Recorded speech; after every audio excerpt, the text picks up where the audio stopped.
It seems someone has been utilizing my preferred camping location to enter objects, and I'm finding it difficult to articulate this correctly. My hands are still trembling as I type this out, so for approximately 3 years, I've been visiting the same campsite. It's extremely remote, situated 6 miles from the main trail. Essentially, nobody ever ventures there. That was precisely the appeal for me. Just myself and the quiet. But this particular trip, Jesus, it was different. I arrived Friday evening, and something felt immediately amiss. Like the fire pit I always utilize, someone had filled it in with fresh soil, and there were tire tracks everywhere, heavy truck tracks leading directly to the area where I normally erect my tent. I stood there thinking, what the hell happened here? Nevertheless, I set up camp. Maybe I'm just naive. Perhaps I was simply exhausted from the drive. I kept telling myself it was likely just Forest Service maintenance or something. That's what you do, right? You concoct normal explanations for weird. That night I couldn't sleep at all. There was this odor whenever the wind shifted direction. A sweet, rotten smell, like discovering a deceased animal that's been baking in the heat for days. It made my stomach churn every time I caught a whiff. Morning arrived, and I followed my nose because I'm an idiot who can't leave things alone. I found the source about 20 yards from my tent. Someone had dug holes, multiple holes. The soil was soft, recently disturbed, and that smell was emanating from underground. I stood there staring at these holes, thinking, this isn't random. They were organized, evenly spaced, each one marked with little metal stakes, like someone was cataloging what they put where.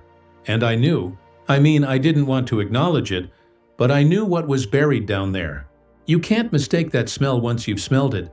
Death, decomposition, something that was once alive. I should have left, should have just packed and gotten the hell out of there. But I needed proof, right?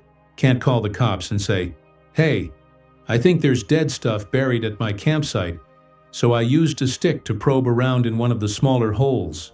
About 2 feet down, I hit something. Something wrapped in heavy plastic bags tied tight. And it was heavy. Really heavy. That's when I heard the truck coming. Engine noise approaching on the access road. Moving slow and cautious, like they didn't want to be heard. My heart just started hammering in my chest. I grabbed my phone to take pictures, but of course there's no IQ signal out there. Never is. The engine sounds were getting closer, and I'm thinking, shit. What do I do? I hid behind some trees and watched this dark pickup pull into my campsite. 2 guys got out wearing coveralls and work gloves. They walked straight to where I'd been digging, like they knew exactly where to go. One of them pointed at my tent and said something I couldn't hear. The other nodded and pulled out a folding shovel. They started examining the holes, checking those metal markers. Then the larger fellow found the hole I disturbed. He called his partner over, and they were both staring at the spot where I'd been poking around. That's when they started searching for whoever had been tampering with their whatever the hell this was. I was crouched behind these trees, trying not to breathe, watching them search for me. They found my footprints pretty quickly, followed them right back toward where I was hiding. I swear to God they were going to find me. The larger guy pulled out his phone and made a call. I caught pieces of what he said. Someone's found the site. Need cleanup. Might have seen too much. I've never been so scared in my life. Like pure terror, the kind where your whole body goes cold and you can't think straight. They spent maybe 20 minutes going through my campsite, my gear, taking pictures of everything. Then they got back in their truck. But before they left, one of them walked over to where I was hiding and affixed something to a tree about 10 ft from me. After they drove away, I checked what they left. A piece of paper with my license plate number and a message. Accidents happen to people who camp alone. I packed up so fast I probably left half my gear behind. Hiked out in record time. Didn't stop until I reached my truck. But I knew they already had everything they needed to find me. My plates, photos of my stuff, probably even pictures of me. Driving home, I kept checking my mirrors, expecting to see that dark pickup following me. Every car looked suspicious. I was paranoid as hell, but also, they'd threatened me, right? That note wasn't subtle. When I got home, I tried calling the police, but God, how do you explain this? Officer, I think I found a body disposal site. and now the people running it are threatening me. Without evidence, without proof, it sounds crazy. The detective I talked to made some calls and basically told me it was probably just old camping trash. Could have been anything buried out there, like I'm some hysterical camper who doesn't know what decomposing flesh smells like. 3 days later, someone went through my truck while I was at work. Nothing stolen, but everything searched. They'd photocopied my registration, moved my camping gear around. Message received. We know where you live, where you work, what you drive. I've been staying in hotels since then, changed my routine, looking over my shoulder constantly because I know what I found wasn't camping trash. It was a disposal site and the people running it know exactly who I am. The worst part is thinking about those metal markers. How many holes were there?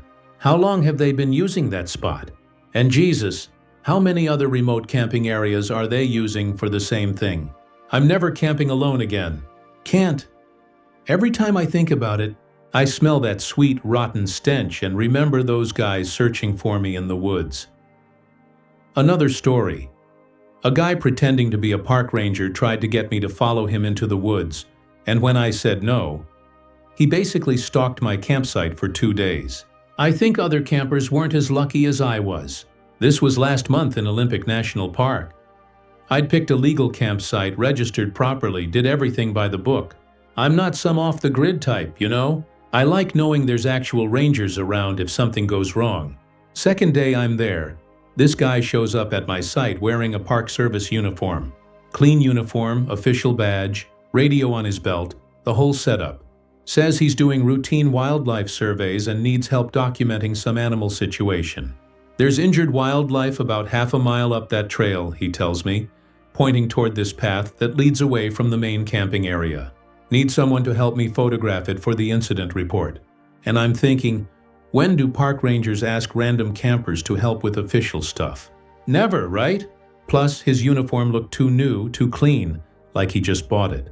I told him I wasn't comfortable going off trail with someone I didn't know, and for just a second, his whole expression changed like I'd pissed him off. Then he smiled again and said, "Of course, safety first. Maybe later." After he left, I walked to the real ranger station to check his story. The ranger there had no idea what I was talking about. No wildlife surveys, no injured animals, no ranger matching that description working in the area. Someone's impersonating Park Service. The real ranger said, "We've had reports of this. Did he try to get you to leave the main area?" That's when it hit me how close I'd come to walking into whatever this guy had planned. The ranger filed a report, said they'd increase patrols, but warned me to be careful since this fake ranger now knew which campsite was mine. That night around 11 p.m., I heard footsteps around my tent. Slow, deliberate, circling my campsite. I turned on my flashlight and called out, "Hello, who's there?" The footsteps stopped, but I could feel someone standing right outside my tent. After a few minutes, they started walking away, but not far. I could still hear movement in the trees. This went on for hours. Every time I'd start falling asleep, those footsteps would come back. Someone was definitely watching, waiting for something. Maybe for me to fall asleep or come out of my tent. I barely slept. Kept my knife next to me, flashlight ready. Every sound made me jump. In the morning, there were boot prints everywhere around my site. Same tread pattern, multiple circles around my tent. This guy had spent the night studying my setup. I decided to pack up and leave. But while I was loading my truck, the fake ranger showed up again. This time he wasn't trying to be friendly. "You caused problems yesterday, talking to people you shouldn't have." I told him I was leaving. Didn't want trouble. He stepped closer and I saw he had zip ties on his belt, along with what looked like a taser. You know what happened to the last camper who reported me? Sarah Martinez 3 weeks ago. She was supposed to check out last Tuesday. I knew that name, Sarah Martinez. There had been search and rescue for her. They never found her. That's when I realized this wasn't just harassment. This guy was hunting people using a fake uniform to gain trust and lure them away from safe areas. I got in my truck, locked the doors, started the engine. He didn't try to stop me, just stood there with this calm expression like he knew something I didn't. Driving out, I passed another campsite where a young woman was camping alone. The fake ranger was walking toward her, adjusting his uniform, putting on that same helpful smile he'd used on me. I stopped, honked my horn, yelled a warning. She looked confused, but the fake ranger immediately turned and disappeared into the woods. I drove straight to the ranger station and reported everything. They said they'd been tracking this imposter for months, suspected he was involved in missing camper cases. But here's what scares me. How many remote areas is this guy working? How many solo campers has he approached with that helpful routine? And how many followed him into the woods? I keep thinking about Sarah Martinez and all the missing hikers whose cases never get solved. Makes you wonder how many met someone in an official uniform who offered help. And now when I camp, I verify ranger identities at the station first. And I never follow anyone away from designated areas, no matter how official they look. But sometimes I wake up at night thinking about that woman at the other campsite. Did my warning save her? Or did he come back later when I wasn't around to honk my horn? My phone got hacked while camping and someone tracked my exact location for 3 days. They recorded my conversations, knew where I was sleeping, even filmed me through my own camera. I think I was part of some kind of test. 2 weeks ago, I went camping in the Adirondacks. Picked a spot with 0 cell service because I wanted to disconnect completely. Work stress, needed a few days without emails and social media. First day was perfect.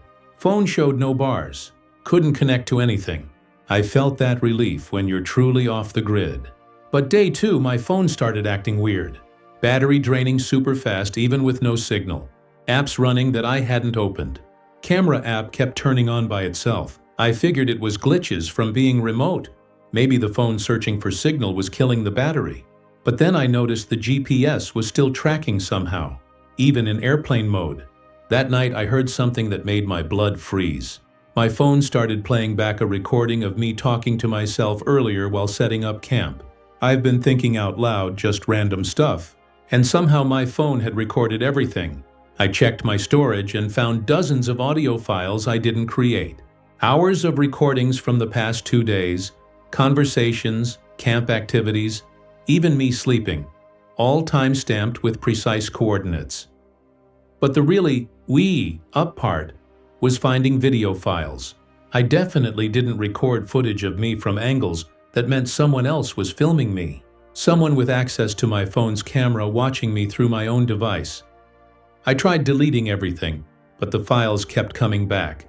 Like my phone was backing up to some server automatically and I couldn't stop it. That's when I noticed other campers in the area having similar problems. Solo campers like me, all using smartphones. When I watched carefully, their phones were acting weird too. One guy's phone kept taking photos while he wasn't looking. A woman's device was recording video while she thought it was off. We were all experiencing the same thing. I approached the guy and asked if his phone was strange. He looked relieved someone else noticed. It's been doing crazy stuff for 2 days, recording things, connecting to networks that don't exist. I thought it was broken. We compared notes and realized we were all experiencing identical problems. Our phones were being controlled remotely, turning us into surveillance subjects without our knowledge. That night, I wrapped my phone in foil and buried it in my backpack. But it was still transmitting. I could hear it receiving data even through the foil. Whatever was controlling our devices was using signals I'd never encountered. Next morning, 3 other campers had left early. Campsites abandoned, gear scattered like they'd fled in a hurry. I tried to leave too, but my car wouldn't start. Engine turned over fine, but the electronics were malfunctioning. Dashboard showing error messages I'd never seen. GPS displaying my location as hundreds of miles away.